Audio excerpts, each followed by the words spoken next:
வணக்கம். இது உங்கள் ராதாஸ் கிச்சன். இப்போ நம்ம பார்க்க போகிறது பன்னீர் பட்டர் மசாலா. அது எப்படி செய்யலான்னு பார்க்கலாம். இப்போ ஸ்டவ்வை பற்ற வச்சிடலாம். பாத்திரம் சூடானோன்னா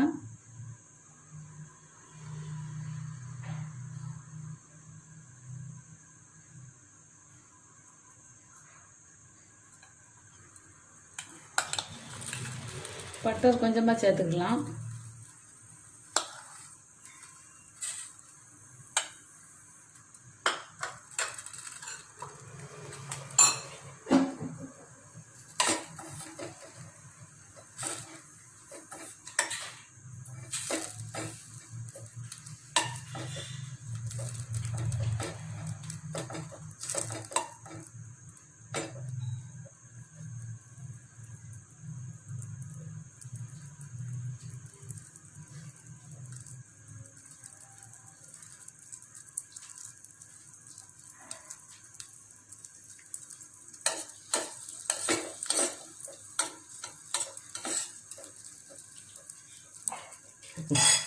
இப்போ பட்டர் நல்லா சூடாயிட்டு வெங்காயத்தை சேர்த்துக்கலாம். இல்லை 3 பல்லாரி வெட்டி வச்சுருக்கேன், அதை உள்ளே சேர்த்துடலாம்.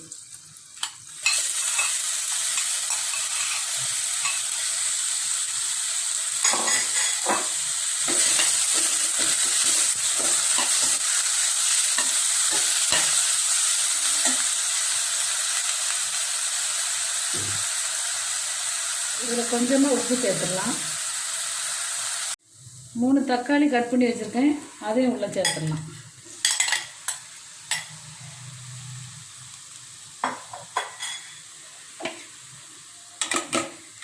இப்போ நல்லா வதக்கிடலாம்.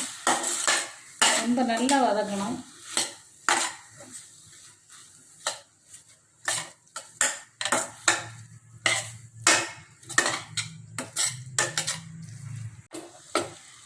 இப்போ ஒரு 7 முந்திரி பருப்பு எடுத்து வச்சுருக்கேன், அதையும் இதில் போட்டுடலாம். ஒரு 5-6 கிஸ்மிஸ் பழம், அதையும் சேர்த்துடலாம். சேர்த்து நல்லா பச்சை வாடை போடுற வரைக்கும் நல்லா வதக்கணும்.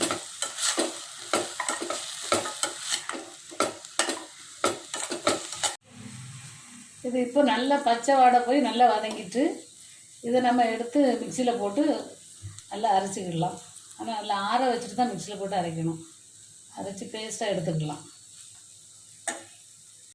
இப்போ மசாலாவை நல்லா மிக்சியில் போட்டு பேஸ்ட்டாக அரைச்சி வச்சுருக்கேன்.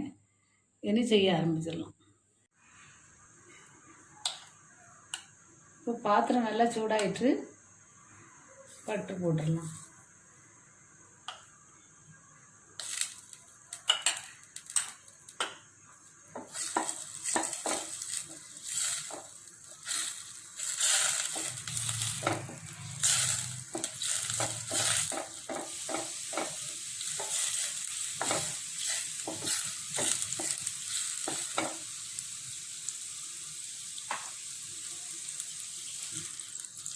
இப்போ நான் பட்டை, கிராம்பு, பிரிஞ்சி இலை எல்லாம் வச்சுருக்கேன், இதை சேர்த்து போட்டுடலாம்.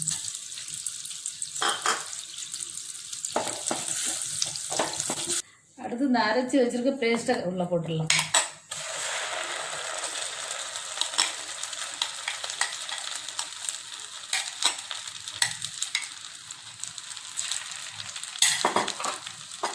நல்லா வதக்கிட்டேன்.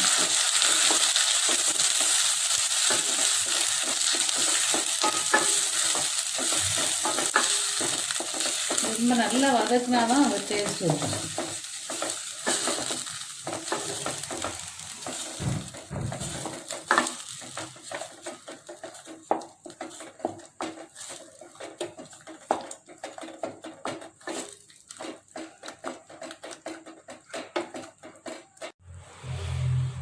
வத்தல் பவுடர் போட்டிருந்தேன். வத்தல் காரத்துக்கு ஏற்றல போட்டுக்கிடுங்க. கறி மசாலா பவுடர் கொஞ்சம் நல்லா மிக்ஸ் பண்ணிக்கலாம்.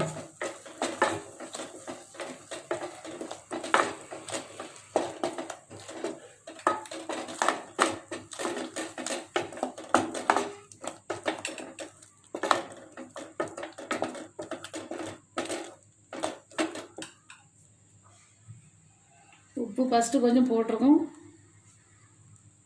உப்பு தேவைக்கு ஏற்றால போட்டுக்கிடுங்க.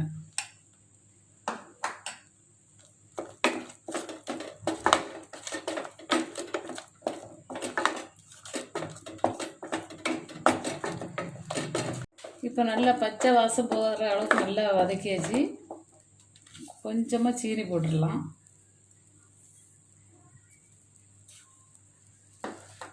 சீனி போட்டு நல்லா வதக்கி விட்டுட்டு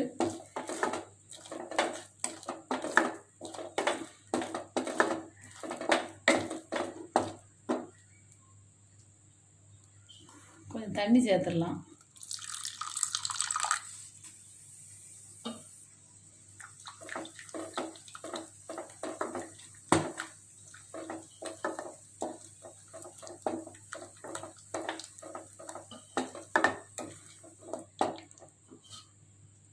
கொஞ்சம் தண்ணி கூட கொஞ்சம் சேர்த்துடலாம்.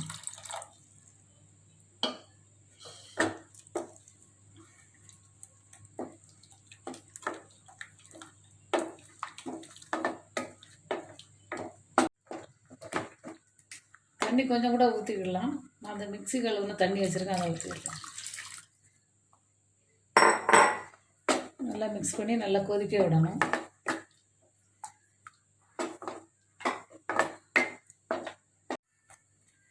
இனி பன்னீரை போட்டுடலாம்.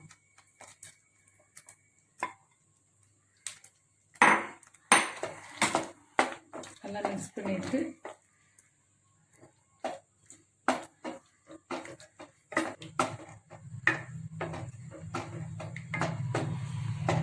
இனி ஒரு 4 நிமிஷம் அப்படியே மூடி போட்டு வச்சிடலாம்.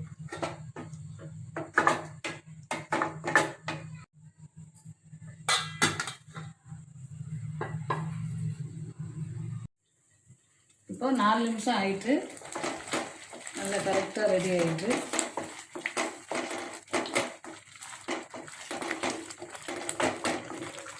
ஸ்டவ் ஆஃப் பண்ணிடலாம்.